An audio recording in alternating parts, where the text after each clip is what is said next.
예수님께서 십자가에 못 박혀 돌아가시기 전에 제자들과 함께 다락방에서 최후의 만찬을 가지십니다.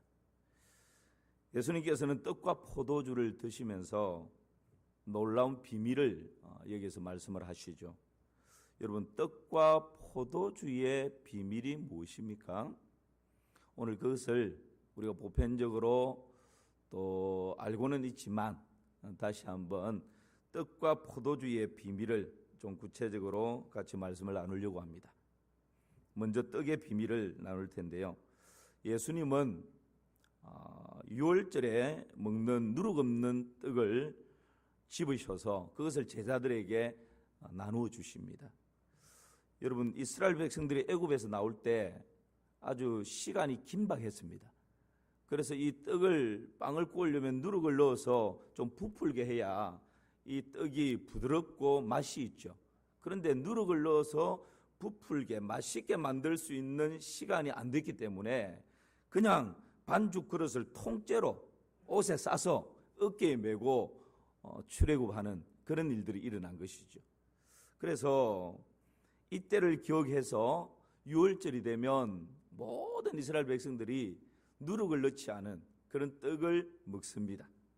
그것을 무교병이라 그렇게 이야기하죠. 누룩이 들지 않았기 때문에 딱딱하고 맛이 없습니다.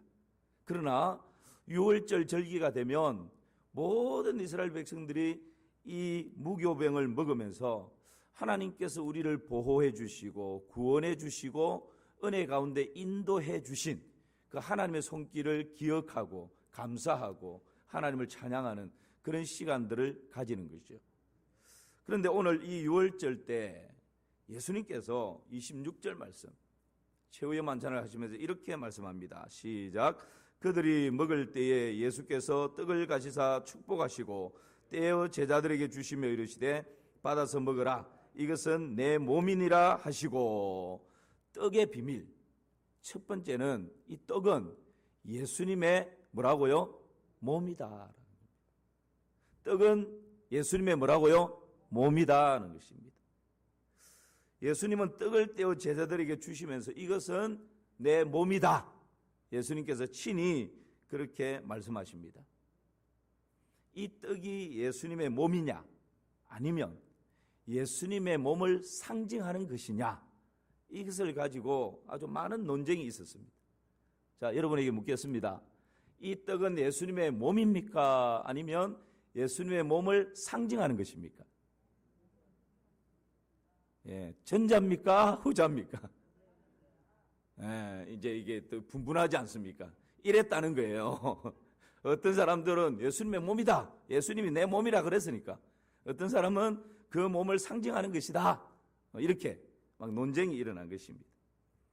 이것을 상징설과 화채설이다. 그렇게 이야기를 합니다. 천주교에서는 화채설을 주장합니다. 떡을 먹을 때 그 떡이 우리 몸 안에 들어가면 실제 예수님의 살이 되어서 우리와 연합하게 된다. 그것이 바로 예수님이 내 안에 거하고 내가 예수님 안에 거하는 연합의 원리다. 그렇게 비록 떡을 먹지만 이것을 먹으면 이것이 우리 몸 안에 들어가서 실제 예수님의 살이 된다라고 주장하는 천주교의 주장이 화채설입니다. 그래서 천주교에서는 성찬을 할 때 이 떡을 굉장히 신성시합니다. 사제가 이렇게 딱 넣어주죠. 그리고 이 떡을 받아 먹을 때 굉장히 경건하게 어떨 때는 무릎을 꿇고 받아 먹기도 하고 저도 DTS를 하면서 이전 그 오래된 그런 종교, 천주교 이런 쪽에 가서 이렇게 보니까 어떤 사람은 무릎을 꿇고 정말 신성시하면서 받아 먹기도 하고 어떤 사람은 딱 엎드려서 받아 먹기도 하고 그렇게 합니다. 그 정도로 이 떡을 예수님의 살이 된다라고 믿기 때문에 그 정도로 굉장히 신성시합니다. 그러나 여러분, 종교개혁자들은 화채설이 아니라 상징설을 주장합니다.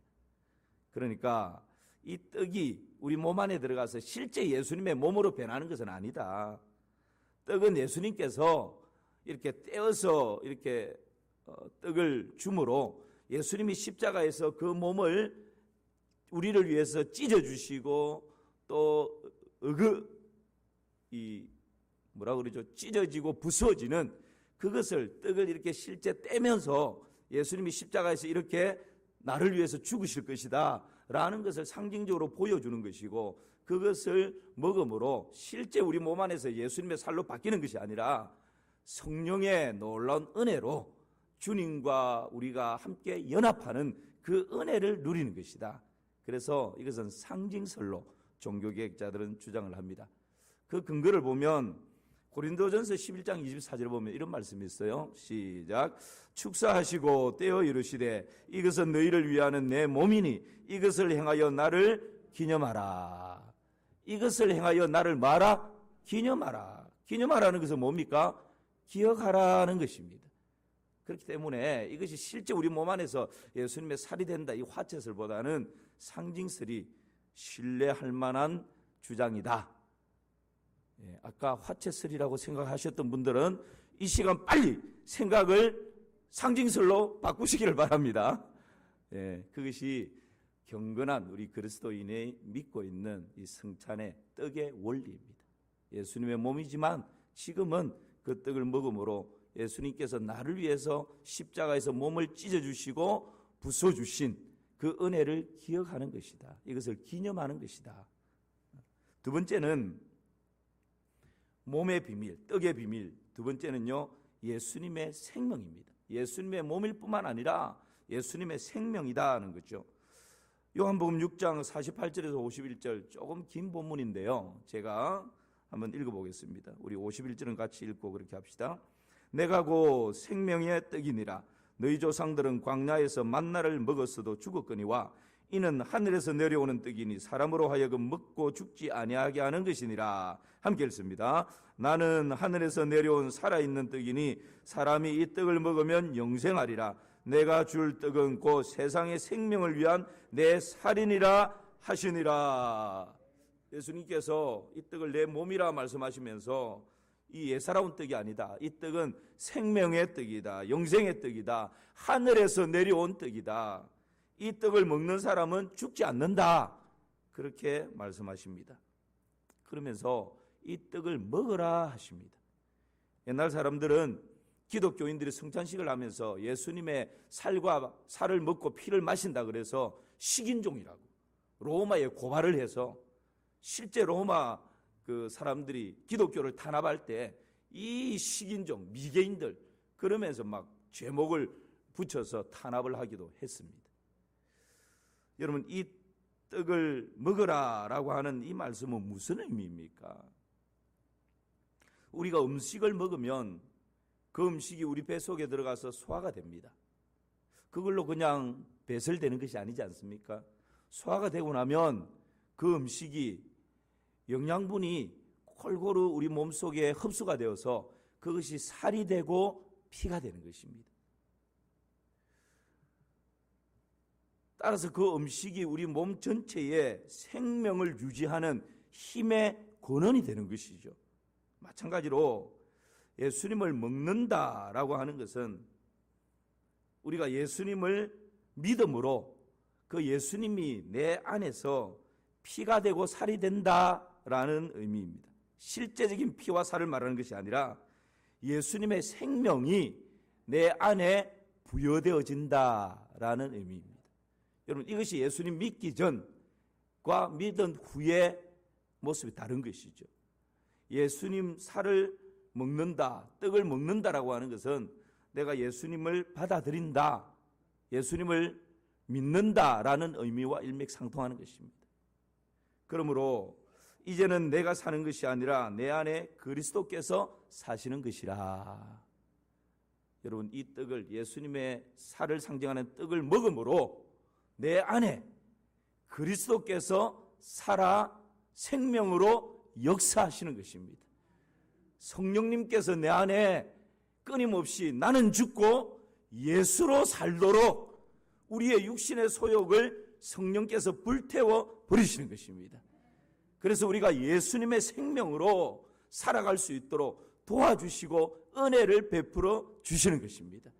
이것이 여러분 성찬식을 할 때에 떡을 먹는 놀라운 은혜인 것이죠. 그래서 떡을 먹는다라고 하는 것은 영적으로 예수님과 생명이 연합되는 것이고 하나가 되는 그런 의미를 가지게 되는 것입니다. 예수님의 피가 나의 혈관 속에 흐르고 예수님의 살이 나의 살이 되는 것이고요. 예수님의 생각이 나의 생각이 되고 예수님의 마음이 나의 마음이 되는 것입니다. 예수님의 꿈이 나의 꿈이 되고 예수님의 비전이 나의 비전이 되는 것입니다. 예수님의 가치관이 나의 가치관이 되고 예수님의 시선이 나의 시선이 되는 것입니다. 여러분, 이것이 떡을 먹는다라는 의미입니다. 우리 세상의 떡을 먹으면 그것이 내 몸 안에서 살이 되고 피가 되고 내가 움직이는 힘의 근원이 되는 것처럼 예수님의 예수님을 상징하는 떡을 먹음으로 예수님의 생명이 내 안에 들어와서 예수님을 닮아가는 이 원리, 이것이 바로 여러분 떡이 예수님의 생명이다라는 의미인 것이죠.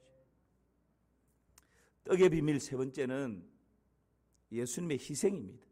자, 다시 한번 정리해 볼까요? 우리가 성찬을 할 때 떡을 먹는데 이 떡의 비밀 첫 번째는 뭐라고요? 예수님의 몸입니다.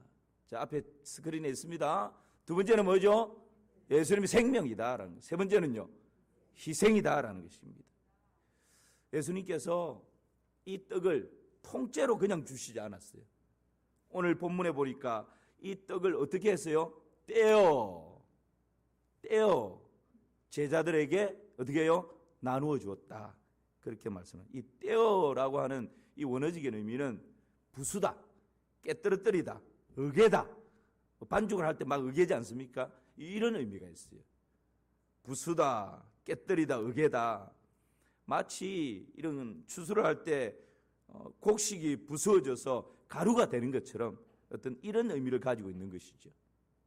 왜 이것을 떼어서 그렇게 나누어 줍니까? 예수님이 십자가에서 그 몸을 부수고 깨고 으개어서 우리를 위해서 희생함으로 우리에게 구원의 은총을 주셨습니다.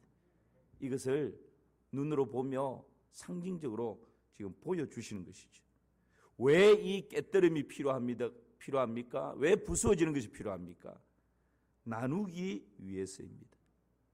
예수님께서는 십자가 위에서 그 살이 부수어지고 깨어지고 으스러지면서 예수님의 영원한 생명을 우리에게 나눠 주셨습니다.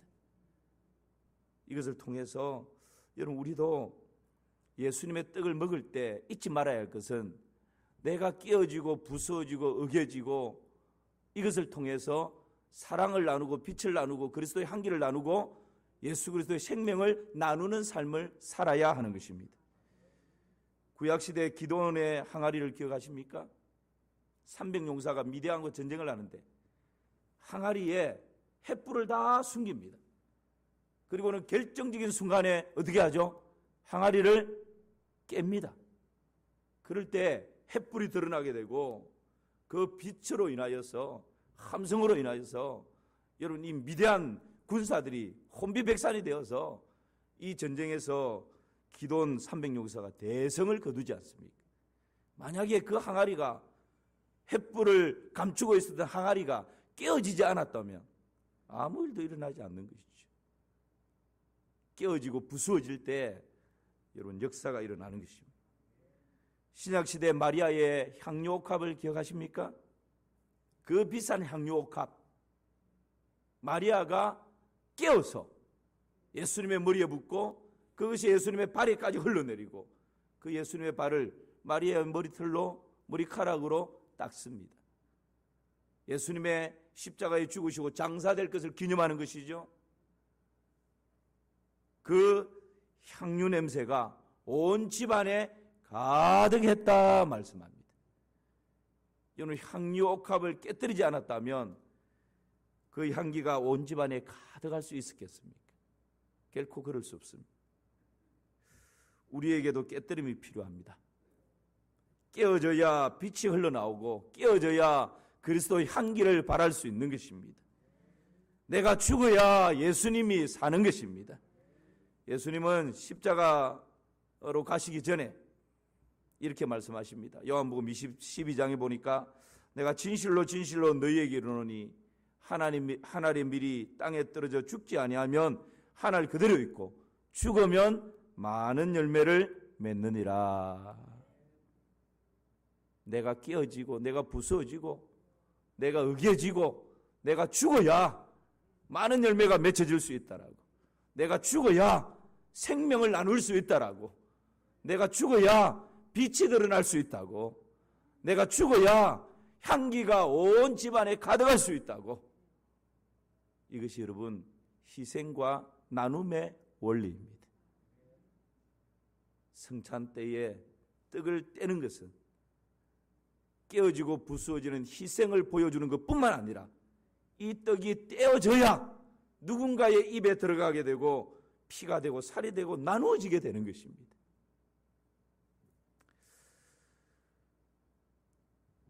제가 에스라 성경대학원에서 공부할 때에 한 달에 한 번씩 정기적으로 성찬을 체포를 하면서 성찬을 한 적이 있었습니다. 그 성찬을 할 때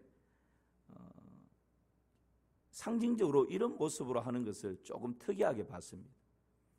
교수님이 앞에서 큰 이런 빵을, 떡은 아니고요, 이런 바게트 같은 그런 빵 있지 않습니까? 이런 큰 빵을 준비를 합니다. 그래서 학생들도 다 목사님이고 뭐 선교사님이고 그렇죠. 학생들 이렇게 앉아 있는데 성찬을 이렇게 하면서 이 떡을 이제 나누는 거죠. 대표가 한 사람 나와서 이 떡 덩어리를 통째로 받아갑니다. 큰 걸 받아가서 강단에서부터 이렇게 나누면 이 떡을, 큰 떡을 손으로 이렇게 막 찢습니다. 근데 이게 여러분 바게트 빵이 이렇게 조금 질기잖아요. 잘 안 떨어지거든요. 이 카스테라 이런 게 아니기 때문에 그걸 갖다가 막 찢어가지고 그 다음에 자기 입에 조그만한 게 좀 많습니다. 자기 입에 이렇게 넣고 이 떡을 이렇게 옆에 있는 사람에게 나누어주는 거예요. 나누는 거예요. 그러면서 하는 말이 이렇게 빵을 나누면서 이것은 형제를 위하여 깨어지신 예수님의 몸입니다. 이 떡을 먹고 또 다른 이웃에게 나누어 주십시오. 그렇게 멘트를 딱 하면서 이 빵을 통째로 옆 사람에게 주는 거예요. 옆 사람도 그걸 자기가 찢어서 먹고는 똑같은 멘트를 합니다. 이것은 형제를 위하여 찢기신 예수님의 몸입니다. 이것을 먹고 또 다른 사람에게 나누어 주십시오. 그럼 전부 다 그것을 자기가 찢어서 먹고 다른 사람에게 나누어 주고. 오늘 말씀을 생각하면서 그때가 생각났어요. 여러분, 예수님의 이 살을 상징하는 빵, 떡, 이 비밀은 이것은 예수님의 몸이고 예수님의 생명이고 예수님의 몸이 찢겨지는 자기 희생인데, 희생을 통해서 예수님께서 원하시는 것이 뭡니까? 희생으로 십자가 위에서 모든 것이 끝나는 것이 아니라 예수님이 찢기고 상하고 죽는 희생을 통해서 생명이 나라와 족속과 민족과 방언과 열방 가운데 나누어지는 것입니다. 여러분, 그 예수님의 뒤를 쫓아가는 우리도 우리의 찢김과 우리의 희생을 통해서 예수님의 생명이 나누어지고 예수님의 빛이 나누어지고 예수님의 사랑이 나누어지고 그 은혜가 열방 가운데 나누어져야 하는 것이죠. 이것이 떡의 비밀인 것입니다. 이런 이야기가 있습니다. 사랑을 나누며 산 사람은 금메달이고 사랑을 받으며 산 사람은 은메달이고 사랑을 기다리며 산 사람은 동메달이고 사랑을 잊어버린 사람은 목메달이다. 여러분, 우리가 사랑을 받는 것에 너무 익숙해가지고 사랑을 나누는 것, 여기에 대해서는 그냥 잊고 살아가지 않는가. 내 주위에 사랑에 목말라 하는, 예수님의 생명에 목말라 하는 사람들이 너무너무 많은데 우리가 성찬을 생각할 때마다, 예수님의 떡을 생각할 때마다 나의 희생으로 예수님의 생명과 예수님의 십자가와 예수님의 사랑이 나누어지기를 원한다라는 것, 이것을 잊지 마시기를 주님의 이름으로 축복합니다.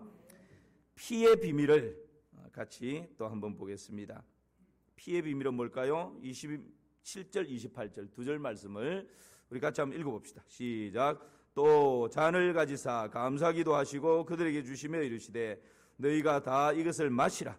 이것은 죄 사함을 얻게 하려고 많은 사람을 위하여 흘리는 바 나의 피 곧 언약의 피니라. 이 잔, 이것은 포도주인데요. 이 피의 비밀은 먼저는 언약의 피라고 말씀하십니다. 식사 후에 예수님께서는 잔을 주시면서 이 잔을 받아 마시라, 그렇게 말씀하십니다. 포도주입니다. 그런데 예수님은 이 포도주를 많은 사람을 위하여 흘리는 누구의 피라고요? 예수님의 피, 나의 피다, 그렇게 말씀하십니다. 그리고 이 피를 언약의 피다, 그렇게 말씀을 하셔요. 이 언약의 피를 믿어라 말씀하지 않고 어떻게 하라고요? 마시라 말씀합니다. 출애굽기 24장 8절에 보면 언약의 피를 이렇게 말씀합니다. 모세가 그 피를 가지고 백성에게 뿌리며 이르되 이는 여호와께서 이 모든 말씀에 대하여 너희와 세우신 무슨 피? 언약의 피니라. 언약의 피라고 하는 말씀이 어떤 말씀입니까? 여러분, 고대에는 왕과 신하들이 서로 언약을 맺습니다. 그때 신하가 왕의 법을 지키는 한 왕은 그 신하를 목숨을 걸고 지켜주어야 할 책임이 있습니다. 이게 언약이죠. 그러나 신하가 만일 왕의 법을 어기면 신하는 죽습니다. 죽어야 합니다. 이것이 바로 피의 언약입니다. 그런데 신하가 죽지 않으려고 죄를 지었는데도 죽지 않으려고 하면 대신 왕이 죽을 수 있습니다. 그러나 그런 왕은 아무도 없습니다. 신하가 자기를 위해서 목숨을 걸은 것도 아니고 오히려 자기하고 언약 맺은 것을 어겨버렸는데 그 신하를 위해서 대신 죽을 왕이 누가 있겠어요? 아무도 없죠. 이스라엘 백성들은 왕이신 하나님의 언약을 어겨버렸습니다. 그 결과는 죽음이요 영원한 멸망입니다. 그런데 왕이신 하나님께서 오히려 그 백성들, 언약을 어겨버린 백성들을 위해서 대신 죽어주신 것입니다. 그리고 백성들을 살려주셨어요. 예수님은 자신이 대신 죽으심으로 이스라엘 백성들뿐만 아니라 예수 그리스도를 믿는 모든 사람들을 살려주셨습니다. 죄 가운데 심판받아야 하고 죄의 결과로 죽어야 하는데 오히려 예수님이 대신 죽으심으로 죽어야 할 저와 여러분들을 살려주신 것입니다. 여러분, 이것이 언약의 피입니다. 언약은 성경에서는 유언이라고도 합니다. 원어적인 의미가 그렇다는 겁니다. 언약, 약속을 유언이라고, 그렇게 오히려 유언이라는 말과 가깝습니다. 여러분, 유언은 언제 효력이 발생하죠? 그렇죠. 아무리 유언을 변호사한테 얘기해가지고 쫙 잘 써놓고 금고에 넣어놔도 이 유언을 한 부모님이나 유언을 한 사람이 살아있으면 효력이 발생 안 해요. 죽을 때, 그때 금고에서 꺼내서 돌아가시기 전에 이런 유언을 남겼다, 그러면서 자녀들 모아놓고 쫙 이야기하죠. 그때 효력이 발생하는 것입니다. 마찬가지입니다. 여러분, 예수님께서 십자가에 죽으심으로 우리가 그 예수 그리스도 안에 있을 때의 영생을 얻는 이 효력이 비로소 예수님이 십자가에서 피를 흘려 죽으심으로 효력이 발생하게 되는 것입니다. 누구든지 하나님의 아들 예수님이 나의 죄를 대신해서 십자가에 죽으심을 믿는 자는 영생을 얻는다 약속하셨습니다. 이것이 언약이고 약속이고, 이 유언은 예수님이 실제 십자가에 죽으심으로 우리에게, 오늘날 우리에게 그 효력이 발생하고 있는 것입니다. 이것이 피의 비밀이고요. 두 번째 피의 비밀은 속죄의 피다는 것입니다. 오늘 28절 말씀을 같이 한번 보실까요? 본문입니다. 시작. 이것은 죄 사함을 얻게 하려고 많은 사람을 위하여 흘리는 바 나의 피 곧 언약의 피니라. 이 언약의 피는 죄 사함을 얻게 하는 피입니다. 예수님께서 주신 이 피의 의미는 히브리서 9장 22절을 보면 피 흘림이 없이는 사함이 없느니라, 여기에 기초를 하고 있습니다. 구약시대 때 대제사장이 1년에 한 번씩 백성들의 죄를 사하기 위해서 지성소에 들어가서 그 피를 붓고 피를 뿌리고 그렇게 백성들의 죄를 사하는 그런 일들이 있었지 않습니까? 자기 백성들의 속죄를 위해서 짐승의 피를 지성소 안에 부었던 것입니다. 왜냐하면 피 흘림이 없이는 사함이 없기 때문에 그렇습니다. 그런데 히브리서 9장 12절에 보니까 이렇게 말씀합니다. 시작. 염소와 송아지의 피로 하지 아니하고 오직 자기의 피로 영원한 속죄를 이루사 단번에 성소에 들어가셨느니라. 할렐루야. 염소와 송아지와 같은 짐승의 피로 하지 아니하고 예수 그리스도의 피로 영원한 속죄를 이루었습니다. 예수 그리스도의 십자가에서 쏟으신 그 피로 여러분 단번에 하나님의 은혜의 보좌 앞으로 나가게 된 것입니다. 6월절 어린 양 예수님께서 친히 십자가에서 피 흘리심으로 이런 놀라운 은혜가 저와 여러분에게 효력으로 발생하고 있는 것이죠. 그러므로 누구든지 그 피를 믿는 자, 그 피를 마시는 자는 모든 죄에서 사함을 받는 것입니다. 누구든지 그 피를 믿고 그 피를 마시는 자는 하나님의 자녀가 되는 권세를 얻습니다. 누구든지 그 피를 믿고 그 피를 마시는 자는 의의 권세를 누리게 되는 것입니다. 누구든지 그 피를 믿고 그 피를 마시는 자는 이전 것은 지나갔으니 보라 새롭게 되는 것입니다. 여러분, 이 놀라운 은혜가 바로 예수님의 보혈의 능력인 것이죠. 그래서 날마다 우리는 그 피를 먹고 마시는 것입니다. 에베소서 1장 7절 말씀 보면 이렇게 말씀합니다. 시작. 우리는 그리스도 안에서 그의 은혜의 풍성함을 따라 그의 피로 말미암아 속량 곧 죄사함을 받았느니라. 그 피로 말미암아 속량 곧 뭐요? 죄사함을 받았다고. 여러분, 이 세상에 우리의 허물과 우리의 죄악과 우리의 악함을 씻을 수 있는 길은 예수님의 보혈 말고는 없습니다. 십자가에서 흘리신 예수님의 피 말고는 여러분 속죄의 길이 없는 것입니다. 돈을 억만금을 갖다 줘 보십시오. 죄를 사할 수 있는지. 아니에요. 내가 이 세상이 지은 죄 나는 재판받고 벌금 내고 다 해결했다. 천만에요. 그것은 이 세상이 만든 제도하였습니다. 하나님 앞에 섰을 때는 양심의 법이 다시 정죄하게 되어 있는 것입니다. 예수님의 그 보혈은 이 세상의 제도뿐만 아니라 근원적인 우리의 죄를 깨끗하게 사여주는 능력이 되는 것입니다. 그래서 레위기 17장에 보면 육체의 생명은 피에 있습니다. 내가 이 피를 너희에게 주어 제단에 뿌려 너희 생명을 위하여 속죄하게 하였나니 생명이 피에 있으므로 피가 죄를 속하느니라. 할렐루야. 피가 죄를 속하는 것입니다. 베드로전서 1장 18절 19절에는요. 너희가 알거니와 너희 조상들이 물려준 헛된 행실에서 너희가 대속함을 받은 것은 은이나 금같이 없어질 것으로 된 것이 아니요 오직 흠없고 점없는 어린 양 같은 그리스도의 보배로운 피로 된 것이니라. 할렐루야. 우리가 대속함을 받은 것은 은이나 금같이 이런 것으로 된 것이 아니라는 거예요.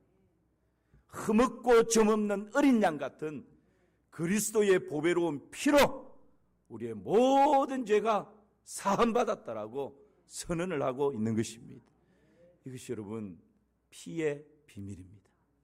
오늘 우리가 늘 성찬을 하면서 떡을 먹고 피를 마시는데 잔을 마시는데 그 떡의 비밀과 피의 비밀을 같이 나누었습니다. 여러분 이 피의 능력을 예수님의 보혈의 능력을 여러분 붙드시기를 주님의 이름으로 축복합니다. 떡과 포도주의 비밀, 떡의 비밀 뭐였습니까? 세 가지였습니다. 첫 번째는 떡은 예수님의 뭐라고요? 몸이고, 두 번째는요 예수님의 생명이고, 떡은 예수님의 희생이었다. 희생을 통해서 나눔이었다 말씀드렸고, 피의 비밀을 두 가지 같이 생각했습니다. 첫 번째는 무슨 피요? 언약의 피였다. 언약은 유언과 같은 의미라 했습니다. 죽음으로 효력이 발생한 것입니다. 그 다음에 두 번째는요, 속죄의 피입니다. 오늘 우리 주어진 이 말씀을 마음에 잘 새기시고 날마다 예수님의 그 몸을 먹고 예수님의 피를 마시는 그런 은혜가 있기를 주님의 이름으로 축원합니다.